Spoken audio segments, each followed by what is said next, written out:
इस बीच में प्रधानमंत्री मोदी जी ने उनको क्या सूझा, इसके पीछे मंशा क्या है उनका कि एक्ट ऑफ पार्लियामेंट से उस पैनल पे चीफ जस्टिस ऑफ इंडिया को हटाने का क्या मतलब है, क्यों हटाया? सतीश चंद्र मिश्र है, बार बार इस बात के लिए हम कह रहे हैं कि डिबेट हुआ, उन्होंने कहा कि आप बद्रीनाथ जाते हैं और बद्रीनाथ जाने के बाद कहते हैं कि 303 आ जाएगा आपका सीट, और 303 ही आता है। क्यों आता है साहब? और दूसरा का बात कि आप बद्रीनाथ जाते हैं और मीडिया वाला चला देता है 303 आता है, तो फिर चुनाव कराने की क्या जरूरत है? तब तो लोकतंत्र वही खत्म हो। जो कार्यक्रम है संयुक्त मोर्चा का, वो संयुक्त मोर्चा का जो प्रोग्राम है जिला इकाई सीवान का, उसमें हम लोग जनता के सामने यही बताना चाहेंगे कि डॉक्टर सीबी मिश्रा पुराने से पुराने रोग जैसे जोड़ों का दर्द, गुप्त रोग, पेट दर्द आदि की आयुर्वेदिक इलाज, 45 वर्षों के सफल इलाज का अनुभव था। डॉक्टर सीबी मिश्रा जनता चिकित्सालय, हॉस्पिटल रोड, खान मार्केट के ठीक सामने सिवान। इस मोबाइल प्रेस कॉन्फ्रेंस है, इसका जो मकसद है वो ये है, मैसेज हम लोग देना चाह रहे हैं कि हमारा जो वोट का अधिकार है वो हमारा एक मौलिक अधिकार है, और इस मौलिक अधिकार का हनन पता नहीं कितना दिन से हो रहा है, लेकिन अब ये बातें खुल के बिल्कुल सामने आ गई हैं। इसका जीता जागता एक प्रमाण ये है कि 4-5 साल से इलेक्शन कमीशन के सामने जो 18-20 सवाल रखे गए थे, उस किसी प्रश्न का उत्तर आज तक चुनाव आयोग नहीं दे पाया, और ना ही देने के मूड में लगता है वो। अब तो वो लोगों के साथ, चाहे वो किसी भी दल के नेता हों, किसी भी दल के लोग हों, अब तो उनसे बात करने के लिए भी राजी नहीं है। बात करने के लिए, संवाद के लिए वो टाइम नहीं दे पा रहा है। ये समझने वाली बात है कि क्यों, क्या प्रेशर है, क्या निष्पक्ष है चुनाव आयोग? उसके निष्पक्षता पे प्रश्न चिन्ह तब लगता है जब एक व्यवस्था दी गई थी, सुप्रीम कोर्ट ने एक व्यवस्था दिया था कि चीफ इलेक्शन कमिश्नर जब अपॉइंटमेंट होगा तो उसके पैनल में 3 लोग रहेंगे। एक देश के प्राइम मिनिस्टर रहेंगे, एक लीडर ऑफ अपोजिशन रहेगा, और चीफ जस्टिस ऑफ इंडिया। तो चीफ जस्टिस ऑफ इंडिया ने यह कहा कि जब तक कोई व्यवस्था बन नहीं जाता है या इसके लिए कोई पार्लियामेंट से कोई कानून बन के नहीं आ जाता है, तब तक यह वैकल्पिक व्यवस्था चलती रहेगी। इस बीच में प्रधानमंत्री मोदी जी ने उनको क्या सूझा, इसके पीछे मंशा क्या है उनका कि एक्ट ऑफ पार्लियामेंट से उस पैनल पे चीफ जस्टिस ऑफ इंडिया को हटाने का क्या मतलब है, क्यों हटाया? बात प्रधानमंत्री की इसलिए है कि इलेक्शन कमीशन का जो परफॉर्मेंस है, उसका जो व्यवहार है, वो बिल्कुल संदिग्ध हो गया है। वो इसलिए कि एक्ट ऑफ पार्लियामेंट प्रधानमंत्री लाने वाले हैं ना।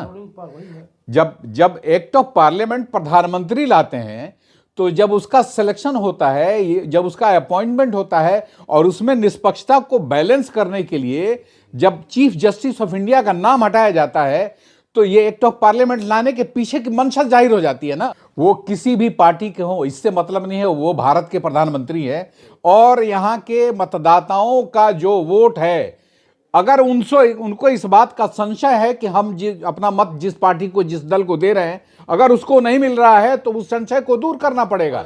5 तारीख को कार्यक्रम ये होगा कि उसी चीज को जो हम लोगों ने प्रदर्शन वहां जंतर मंतर पे किया था, अब हम उसको जमीन पर उतारेंगे। बिहार के हर जिले में हमको बिहार में करना है, बाकी जितने लोग हैं, जो और सारे 15-16 स्टेट से जो लोग आए थे, वो लोग अपने अपने स्टेट में, महाराष्ट्र में भी शुरू हो गया है, देश के हर राज्य में इसको ले जाएंगे। इसको किसानों से, जमीन और मजदूरों से, युवाओं से, विद्यार्थियों से, बुजुर्गों से, सबके पास जाएंगे, सबको दिखाएंगे, बताएंगे और समझाएंगे कि ये हो रहा है, अब आप देखिए कि आपके मौलिक अधिकार की सुरक्षा और उसको कैसे सुनिश्चित करना है। विश्व में कहीं जाएगा ईवीएम से चुनाव नहीं है। यह संविधान में ऑलरेडी ऐड है अनुच्छेद में कि कभी भी मशीनरी प्रयोग नहीं होनी चाहिए। जब कंट्रोलिंग पर जैसे मान लें कि चांद पर कोई पहुंचता है तो यहीं से कंट्रोल हम कर लेते हैं, तो कैसे आप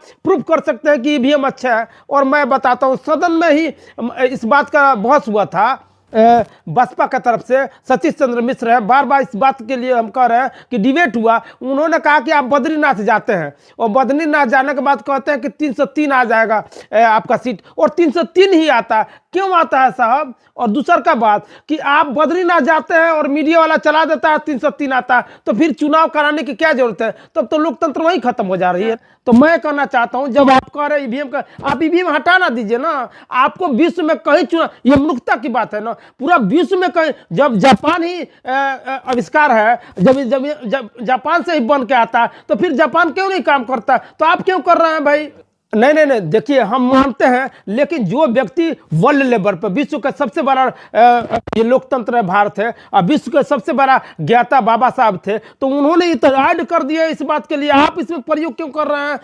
उसमें लिखा गया कि मशीनरी प्रयोग नहीं करना, बात नहीं है। हमारे विचार है, हमारे सम्मान है, हमारे अभिव्यक्ति है। अगर एक वोट लेते हैं, हमारी जिंदगी, हमारी आत्मा, हमारा इतिहास, हमारे सांसें, सब कुछ खत्म हो जा रहा है। हमारे आज गला घोटा जा रहा है लोकतंत्र। देखिए, ईवीएम से ये बात सिद्ध हो चुकी है कि निष्पक्ष, फ्री, ट्रांसपेरेंट चुनाव नहीं हो सकता है। इस बात को सुप्रीम कोर्ट ने भी माना कि ईवीएम से निष्पक्ष चुनाव नहीं हो सकता है। इस मैटर को सुब्रमण्यम स्वामी ने 8 अक्टूबर 2013 को सुप्रीम कोर्ट में केस दायर किया था और उसने इस केस को जीता। उसके बाद ईवीएम से निष्पक्ष चुनाव नहीं हो सकती है, इस बात को चुनाव आयोग ने भी माना। तभी जाके बीवीपी जो पैट होता है उसको लगाने का निर्देश दिया सुप्रीम कोर्ट ने। तो 100% उसके बावजूद भी 2014 के जो चुनाव हुई, तो सभी जगह बीवीपी पैट से जो चुनाव होता है वो नहीं हो पाया, सभी जगह नहीं लगाया गया।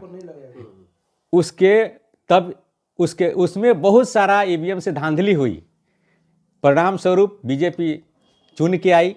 उसके बाद फिर बामसेफ के वामन मेश्राम साहब ने 2017 में सुप्रीम कोर्ट से वीवीपैट 100% लगाई जाए, इस केस को जीता। उसके बावजूद भी आरएसएस वाले लोगों ने उसके बाद केस कराया सुप्रीम कोर्ट में। केस कराने के बाद सुप्रीम कोर्ट ने आदेश दिया, उन आरएसएस के जो लोग थे वो केस किया, तो उसमें 50% सुप्रीम कोर्ट ने ऑर्डर दिया कि 50% वो वीवीपैट के पर्चियों की गिनती होगी। उसके बाद फिर सुप्रीम कोर्ट के जज ने ऑर्डर दे दिया कि नहीं, 5% से ज़्यादा हम वीवीपैट का पर्ची की गिनती नहीं कर सकते हैं। इसलिए सवाल ये उठता है कि ईवीएम से और वीवीपैट के पर्ची का मिलान 100% होगा, तब जाके सिद्ध होगा। वीवीपैट जो है पहले 15 सेकेंड के पर्ची दिखाई देती थी, अब उसको भी घटा के 8 सेकेंड का कर दिया गया। और उसमें भी पहले व्हाइट ग्लास हुआ करता था, अब उसमें टिंटेड लगा दिया गया है, जिससे जो भी मतदाता वोट का अधिकार का प्रयोग जब करता है तो उसको पूर्ण रूप से दिखाई भी नहीं देता है। 5 तारीख को जो कार्यक्रम है संयुक्त मोर्चा का जो प्रोग्राम है जिला इकाई सीवान का, उसमें हम लोग जनता के सामने यही बताना चाहेंगे कि कहाँ कहाँ किस किस जगह पे कैसे कैसे ईवीएम से निष्पक्ष चुनाव नहीं होती है। अंबेडकर पार्क, गोपालगंज मोड़, सीवान स्थल है। समय सुबह 10 बजे से लेके 5 बजे तक चलेगा।